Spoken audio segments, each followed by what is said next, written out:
Friends, the hour is late. The words are many.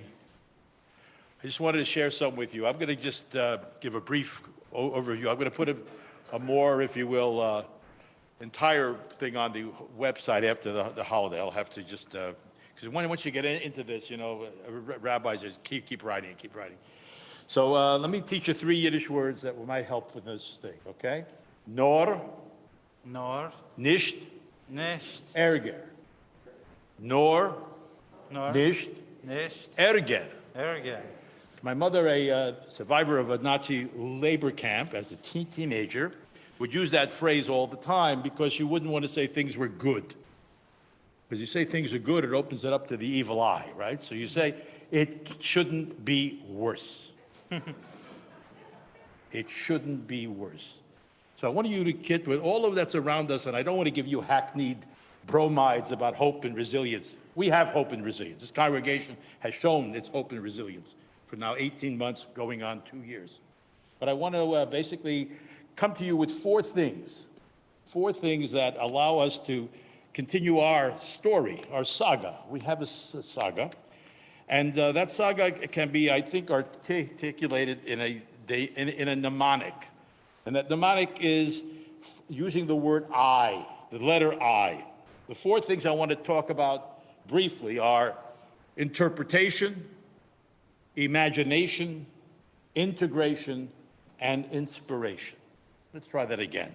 Interpretation, imagination, integration, and inspiration. Well, the first I, interpretation. The school of Rabbi Yishmael taught, this is in the tractate Sanhedrin, as the hammer shatters a rock, a term from Jeremiah, just as a hammer subdivides into many different sparks, so does the Bible verse extend into many different interpretations. And this concept led to many rules of interpretation. Rabbi Yishmael himself established 13 principles of interpretation of the Torah to establish proof texts for rabbinic interpretation. We've also encountered the 4-layered Pardes model. Many of you know what that is, which guides us from the obvious, the surface, to the esoteric, and I won't have time, you'll see it online. But the jewel of our interpreted tradition, one that underlies all of Jewish interpretation and all of Jewish interpretive tradition, is Rabbi Yishmael's remark cited above, which leads to the concept of Shivim Panim LeTorah. Shivim Panim LeTorah. 70 faces or facets of the Torah. The Torah, according to the Midrashic interpretations, was delivered in 70 languages. The number 70 is seen as a symbolic number for the 70 nations of the world. And every letter of the Torah, each word, each story, each mitzvah, lays itself open to a multiplicity of interpretation. The essence of Jewish tradition demands our capacity to interpret that tradition so that it applies to the times we live in. Our interpretations of Torah are a link in the very long chain of tradition in the past, and is a link to this endless chain in the future. Our insights in our Torah study are valuable ways to embrace these illustrious traditions of interpretation. Without it would be impossible for a living and breathing Torah to be passed on to our coming generations. And I bring all of this up not only to inform you of what our tradition values, but as an invitation to be part of that process. As we examine our high holiday prayers, poems, piyutim, and its really remarkable composite nature, we begin to interpret it as a process of our tshuva. When we encounter our tefillot and piyutim, we will have a prerequisite of peirush, another term for interpretation, that revitalizes our attachment to these ancient readings, teachings, poems. So we are supported by the pillar of interpretation, and in return, we bring our lives to a way of finding our place in the universe. Just as an addenda to that, another form of interpretation, which is very important to me, and perhaps to many of you, is the power of Jewish humor. Jewish humor is an interpretive process. It looks at what is and tries to tell you what's going on behind it, because often what you see is not what you get. All too often, one of my dear mentors taught me people confuse solemnity for seriousness. Jewish humor provides a healthy self-critique, pointing to the failures and foibles that our community possesses. And we have the right to as much stupidity as any other community. Stand by that right, my friends. Jewish humor punctures pomposity and assails those who stand up against us with wit and wisdom. I'm not suggesting that Jewish jokes will stop bullets, but a sense of humor can help you overlook the unattractive, tolerate the unpleasant, cope with the unexpected, and smile through the unbearable.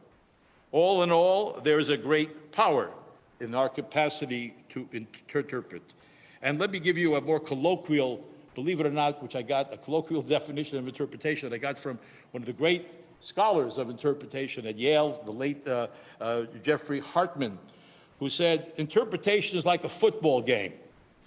He wrote in an essay in 1969, you spot a hole and you go through it. But first, you have to induce that opening. Second, imagination, the second eye. I won't give you everything, it's there, it's too much that I wrote. Imagination is the ability to form a mental image of something that is not pursued through the five senses. It is an ability of the mind to build mental scenes, objects, or events that do not exist, are not present, or have happened in the past. And why is imagination so important? The ability to imagine things pervades our entire existence. It influences everything we do, think about, and create. It leads to elaborate theories, dreams, inventions in any profession, from the realms of academia to engineering, the arts. But what and how does imagination affect reality?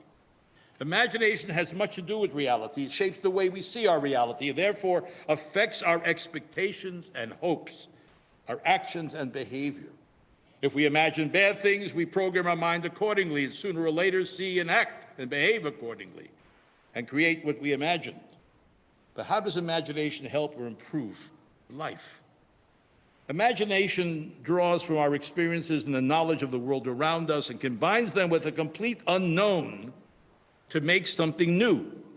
It allows us to explore beyond the constraints of our environment and our reality into a world of dreams, where creativity and invention are at their strongest. The tshuva process functions at its best through the power of imagining ourselves as a different person, as we strive for tshuva and transformation. Jewish tradition is, too, an imaginative project. Many of our understandings of the Jewish existential realities demand the possibility of imagination. We as Jews live in an as-if construct. This is particularly evident in our nurturing of the Shabbat, that it is a taste of Olam Haba, the redeemed world to come. Our messianic vision speaks of universal redemption. Imagination provides an avenue for our perceptions and projections of God, as well as the afterlife to come, Olam Haba. The imaginary faculty launched in many Talmudic flights of fancy to explicate the past and project it into the future.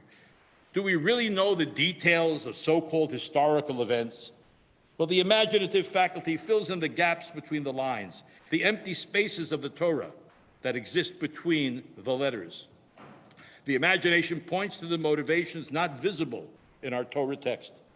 Maimonides, Rambam saw the balance of reason and imagination as integral ingredients for prophecy. Found a wonderful phrase for Rav Salat Soloveitchik, Olav Shalom. Man's task in the world, according to Judaism, is to transform fate into destiny, a passive existence into an active existence, an existence of compulsion, perplexity, and muteness into an existence replete with a powerful will, with resourcefulness, daring, and certainly imagination. The third eye, the one that's not this one, that's a different third eye. But the third eye, the letter I, is integration. And again, I'm not going to go into all of this, will be online, but fully functioning persons are characterized by a unity in thought, emotion, and action that amounts to being someone, or having what is called psychologically integrated self. Psychologists have typically treated the integrated self as merely a descriptive term that summarizes significant behavioral achievements. The integrated person is defined by psychologist Carl Rogers as unified within him and herself at all levels, with a low discrepancy between the present self and the desired self. Optimal functioning of a person occurs when the various aspects of a person are integrated into a relatively harmonious organization. Our response to the Echad, the final word of God's demand to listen, Shema, indicates that we achieve that oneness, that integration through our response to that call with our heart, our mind, and our might. Heart and mind, soul, and our power. What is seated in the heart must be nurtured by intellect and reaped with all of our might. In Jewish terms, we are all well acquainted with the demand on us to love God with all our heart, our souls, and our might. Our heart can also be associated with our minds, as the heart was seen as a seat of wisdom, as well as emotions. And I will skip now to something else. Integration is a positive psychological development that indicates psychological maturity and may help the individual move past negative habits. But this integration is an important step in the tshuva project that we undertake. The fourth I. We've done interpretation, right? We've done. Okay, just want to make sure you can take something home for lunch. So inspiration. Inspiration is take a breath or take in the Spirit. Inspiration awakens us to new possibilities by allowing us to transcend our ordinary experiences and limitations. Inspiration propels a person from apathy to possibility and transforms the way we perceive our own capabilities. Inspiration may sometimes be overlooked because of its elusive nature. But why is inspiration important to life? Well, inspiration gives us both the means and the motivation to rise above, to be creative, to grow closer with our goals, to learn from others, to achieve enhanced well-being. Anyone who's ever tried to force inspiration knows that it's easier said than done. Inspiration is a feeling of enthusiasm you get from someone or something that gives you new and creative ideas. If someone or someone is the inspiration of a particular book or work of art or action, these are the sources of the ideas in it and act as a model for it. Inspiration is that moment that shows you the prospect of something being possible, something that once seemed unattainable. Possibilities are one of the biggest influences in our behavior and our acceptance of a better life. There are 6 traits of inspired people. You'll read them in more detail. I'm just going to go very quickly. And we are inspired people. That's a very important part of who we are. We are inspired by so much. Matter of fact, this inspiration is much more appreciated by non-Jews than Jews. The story of our longevity, the story of our persistence, the story of our tenacity. People go, wow, how did you make it? As the Dalai Lama once asked us, how did you survive exile? 1,800 years. I'm having trouble after 50.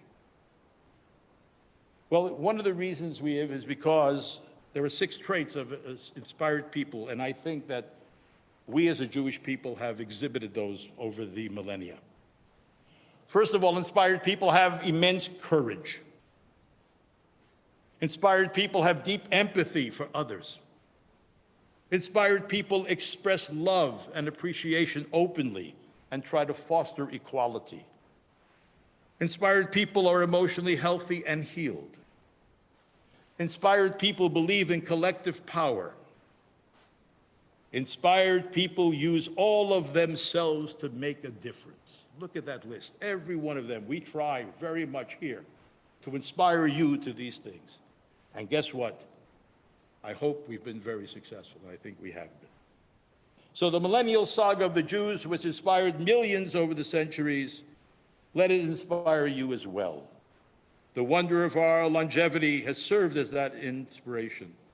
And too often it is more appreciated, I said, by those outside than us. Now, we have great inspiration that comes from the very beginning of our Torah, from the Parsha Lech Lecha. It's encapsulated in the promise to our patriarch Avraham and our matriarch Sarah. And this promise rings true today as ever, and I find it inspirational. I hope you will too. Ve'asecha legoy gadol v'avrechecha v'agadla shemecha v'heyeh bracha. I will make of you a great nation, and I will bless you. I will make your name great, and you shall be a blessing.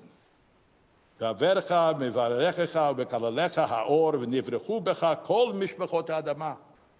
will bless those who bless you, and curse those that curses you. And all the families of the earth shall bless themselves by you. Where are the Assyrians, the Babylonians, the Greeks, the Romans and their empires? Those who have oppressed us have fallen by the wayside, and our Jewish people have persisted for millennia.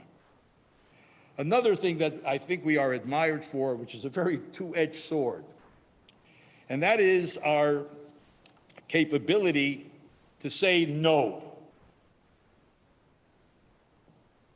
We say no to bowing down to Haman, or any other human for that matter.